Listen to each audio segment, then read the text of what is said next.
Hello everyone and welcome back to another video here today from my phenomenal figures. This is a video I've been wanting to make now for quite a while and I finally got around to doing it. Overrated wrestlers. Now, before we get into this, right?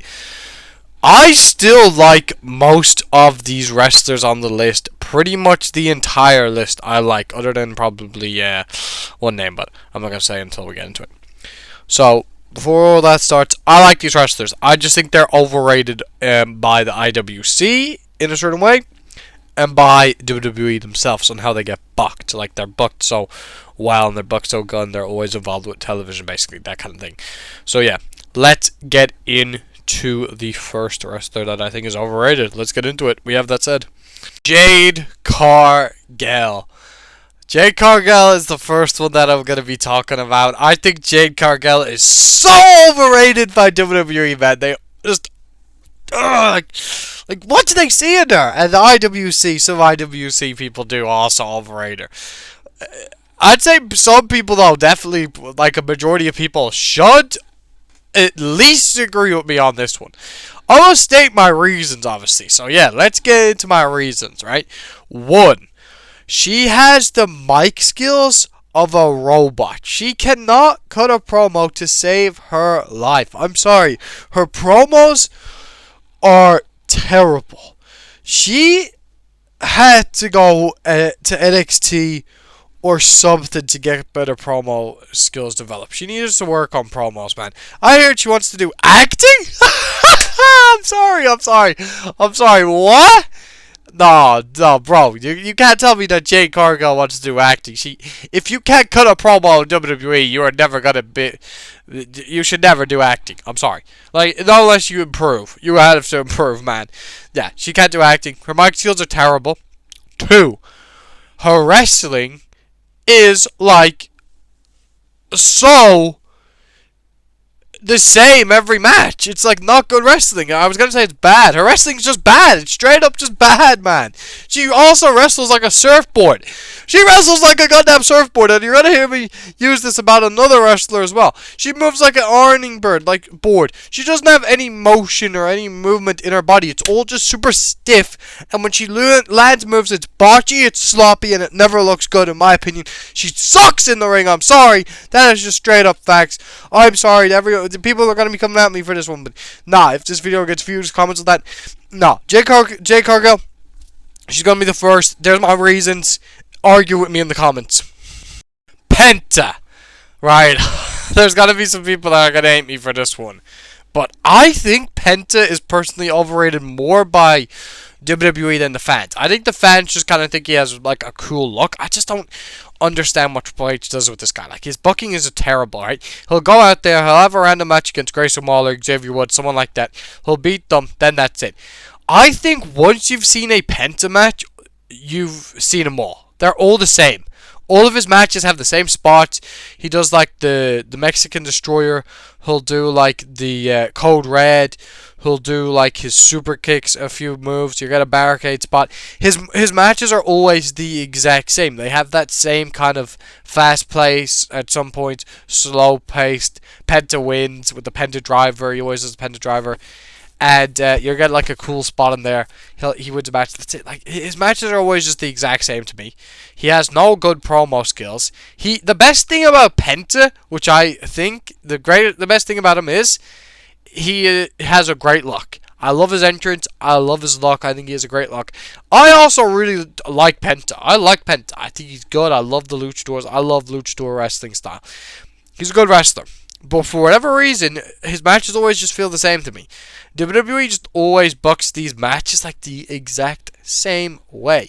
So, that's my point about Penta. Like, I don't know, maybe AEW, he had some different kind of matches, but when it comes to WWE, there hasn't been like a standout match that he's had to me. Like, that's the thing, right? Like I said, I like Penta, but none of it ever stands out to me. Like, he just fought Rusev on Monday Night Raw, and it just was like every Rusev match, every Penta match put into one. It's just like the same kind of match, except for Rusev won. Penta didn't. that was the only difference. That Penta actually didn't win a match for once. I think Kofi or Xavier Woods beat him a few weeks back as well. So, yeah, I don't know. His promo skills aren't great. His wrestling is good, but all of his matches feel the same.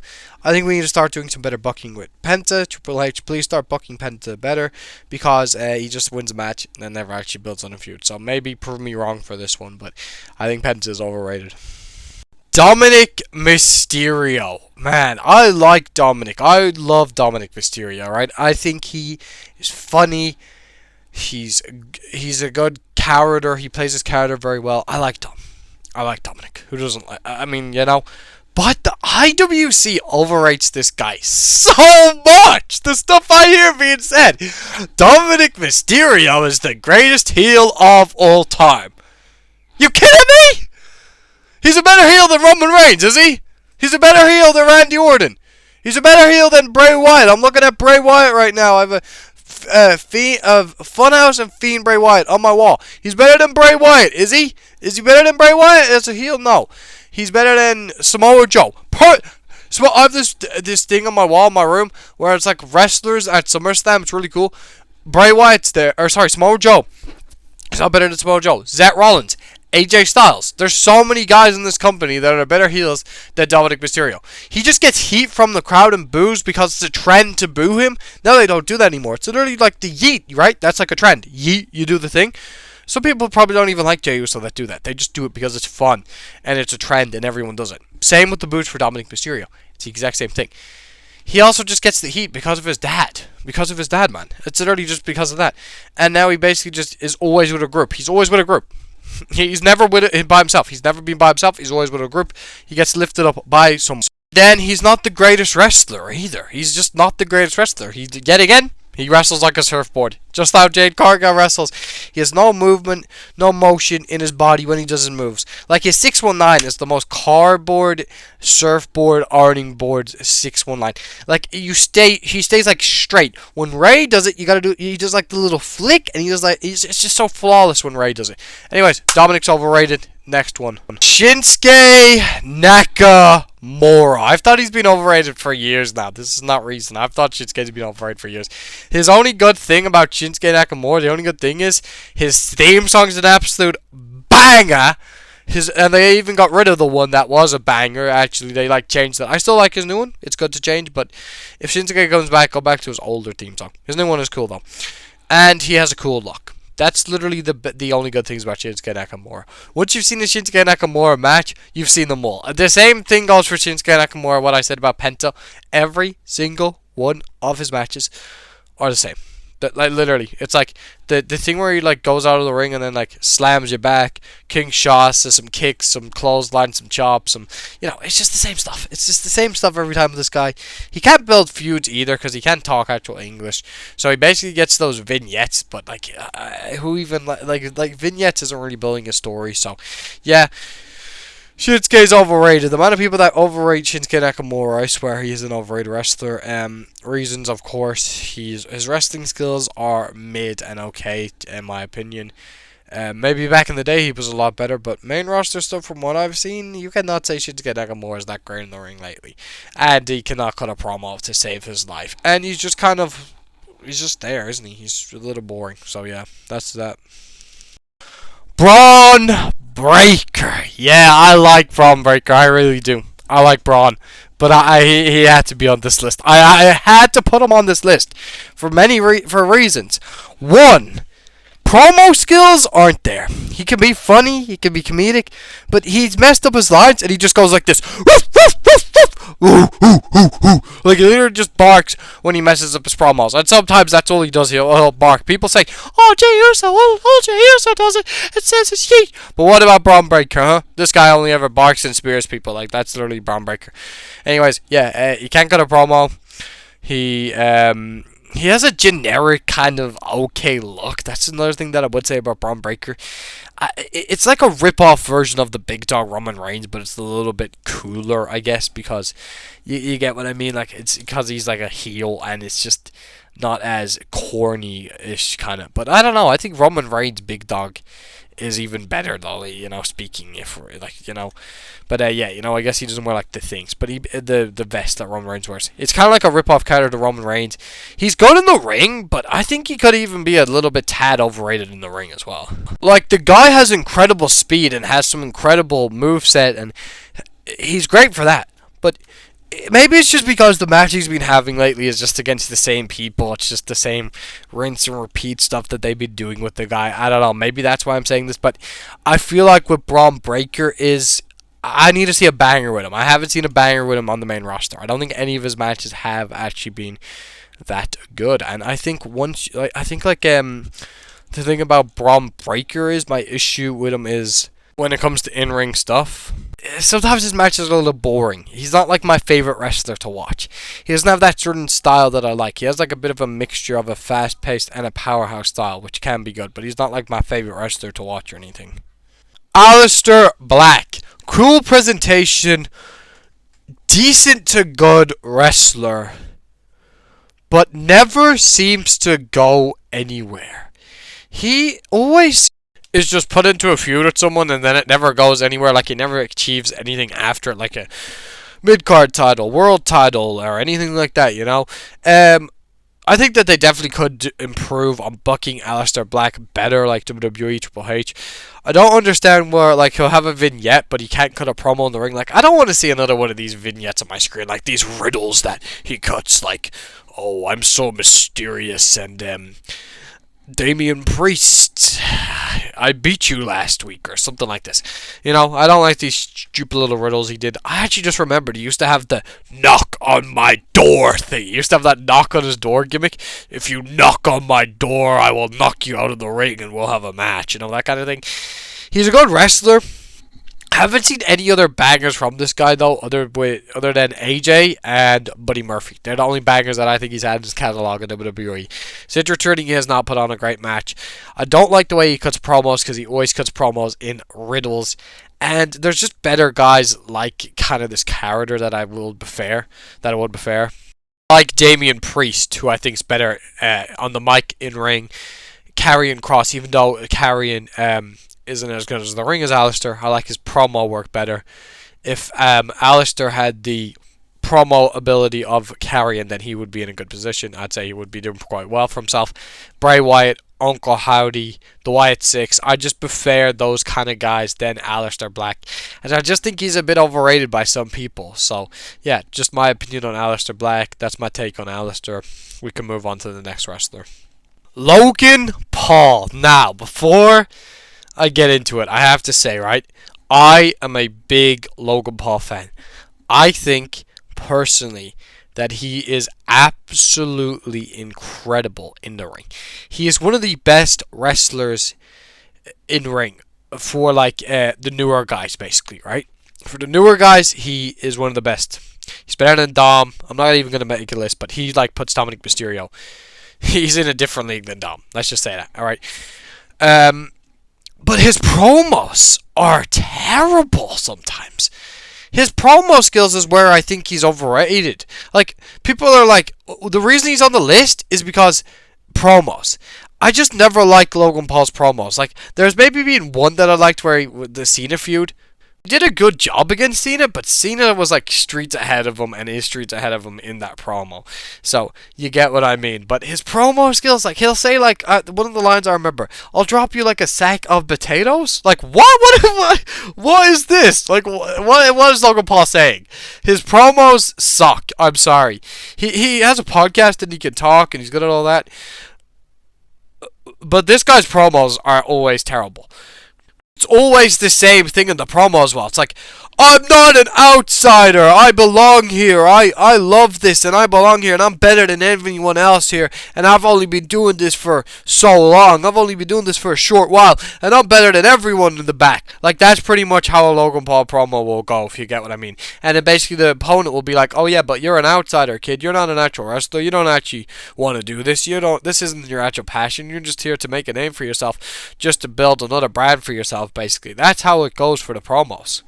They need to improve with his promos, basically, but in-ring, amazing. The reason he's on the list is for his promo skills, just to get that clear. Rusev. Rusev used to have a lot of hype. He used to have a lot of intrigue, a lot of, people actually used to like him for the Rusev Day stuff. I wasn't really watching WWE then, but when Rusev was last in the WWE before this time, he was in a feud with Bobby Lashley. And I found that quite funny. And that wasn't actually a bad feud, and Rusev and Bobby were kind of funny in the feud.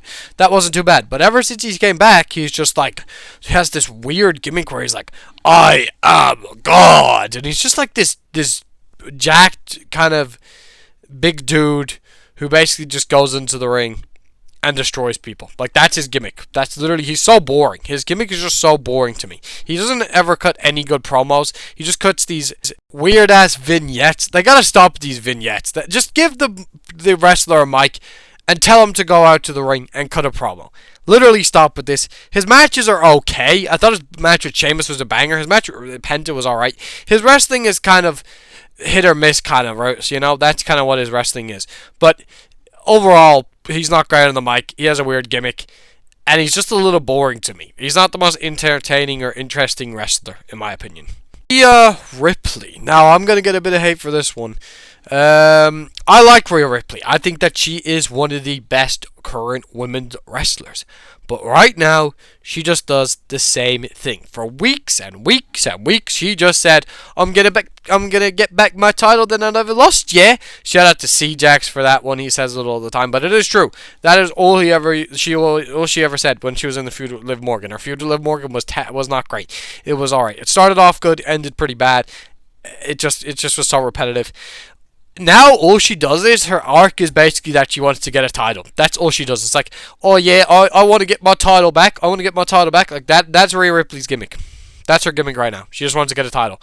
Her in-ring work's good, but also is a bit of a hit or miss wrestler sometimes. She can be a bit hit or miss.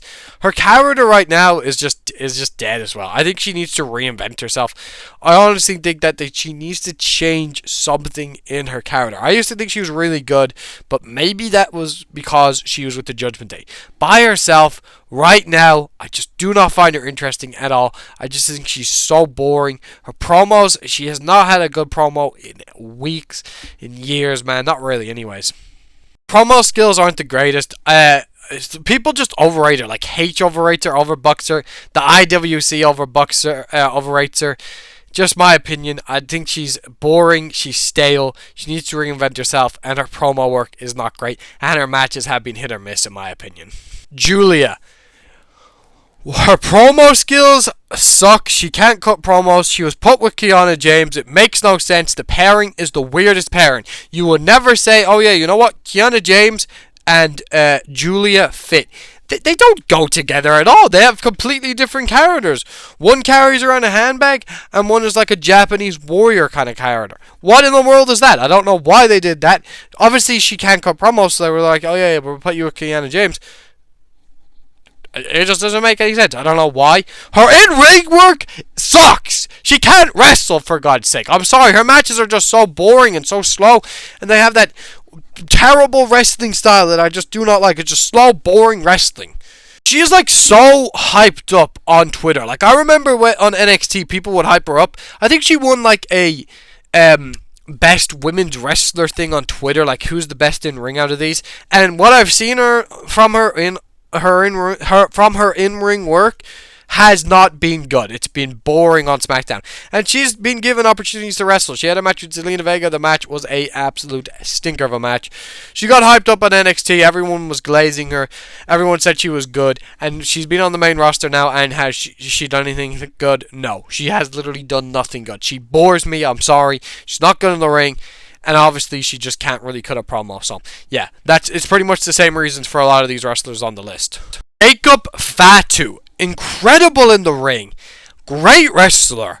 But mic skills, my God, all they give this guy is catchphrases. I'm sick and I'm tired of a wrestler just saying their catchphrase and they don't cut a promo. It's coast to coast, post to post. Yeah, I mean, you better get it. Where you step it. Like, that is all Jacob Fatu says. He had so much momentum. People love the guy. I'm a big Jacob Fatu fan. I think he's great. He has some aura. He's a beast. He's great in the ring. He had so much hype, right? He loses the United States title, hasn't been on TV for weeks. I don't know why they ever decided to take the United States title off him. They could have just had Solo eventually beat him, but they didn't. They just kept the title. They just took the title from him. Like, he beat LA Knight when people wanted to see LA Knight actually have a good run. He beat LA Knight for what? To lose the Solo, and then Solo loses to Sami Zayn? I don't know. Doesn't really make much sense. He's really good in ring, but it's like Solo Sikoa, right? Back in the day, Solo used to not talk, and I used to think, oh yeah, you know what, this guy's so boring. He's not too good. He's just basically just there to be Roman Reigns' guard. He's like, what did he call him again? Like the enforcer in Roman's bloodline. And then when we got to see Solo go his separate way and make his bloodline, Solo Sikoa was actually really good, really entertaining. I thought he's funny. He's very funny on the mic. He shows a lot of personality when he cuts his promos. Jacob Fatu was the enforcer of Solo Sikoa's bloodline. They had him say nothing for weeks. He would just stand there. Then he breaks out on his own. He finally turns on Solo. It's an amazing moment at Money in the Bank. I'm very hyped to see what he does on his own. I can't wait for the Solo run for Jacob. He's going to actually start cutting promos. It's going to be good. No. He doesn't cut promos. He just says a catchphrase. I don't understand it. I don't understand this booking. It's like Jey Uso, Tiffany Stratton, just two other examples of wrestlers who just say catchphrases, and they actually can cut good promos. Tiffany did cut a good promo against Charlotte Flair. Jay's cut some good promos in the ring. So yeah, I just think they need to start having Jacob Fatu talk, and I think it should work, right? Anyways, I'm a big Jacob Fatu fan. I think he's great in the ring. He has a cool look. He has some aura. He's a beast. But they just need to book him better. Like, just because I have him in the overrated list doesn't mean he's good and doesn't mean I don't like him. But thank you a lot for watching this video. Don't forget to like, comment, share, and subscribe to my phenomenal figures. If you've been enjoying these new videos, then please let me know. I will have some figure videos coming as well. Yeah, that does it for today's video. My phenomenal figures out.